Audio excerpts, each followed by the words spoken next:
एक मोठी बातमी समोर येते। आसामच्या जोरहाट एअरबेसवर भारतीय हवाई दलाच्या विमानाचा अपघात झालाय।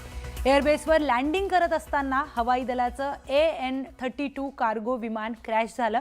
या घटनेमध्ये विमानाचे 2 तुकडे झालेत। तर या दुर्घटनेमध्ये भारतीय हवाई दलाच्या 5 जवानांना वीर मरण आले। या घटनेमध्ये या विमानातील को-पायलट बचावलेले आहेत, मात्र त्यांना दुखापत झाली असून त्यांच्यावर उपचार सुरू आहेत। भारतीय हवाई दलाकडून तातडीने या घटनेच्या चौकशीचे आदेश दिले आहेत।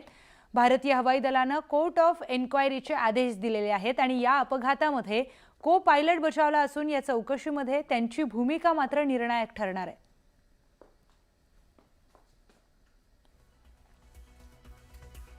या अपघातावेळी नेमकं काय घडलं पाहूयात ग्राफिक्सच्या माध्यमातून।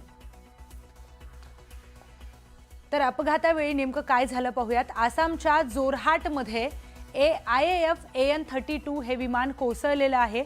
रौरिया एअरबेसवर हे विमान कोसळल्याची माहिती आहे। विमानाच्या लँडिंग दरम्यान अचानक विमानाचा अपघात झाला। अपघातानंतर विमानाचे 2 तुकडे झालेत आणि त्यानंतर विमानाला भीषण अशी आग लागली। या अपघातामध्ये हवाई दलाचे 5 जवान शहीदही झालेत।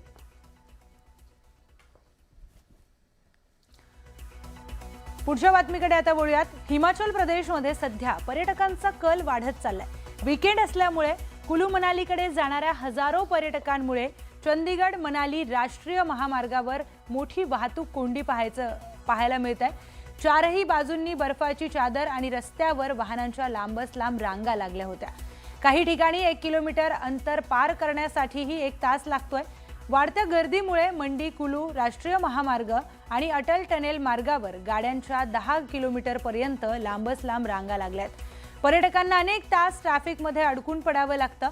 याचा परिणाम पर्यटकांसह स्थानिक नागरिक, शालेय विद्यार्थी आणि नोकरदार वर्गावर होतोय।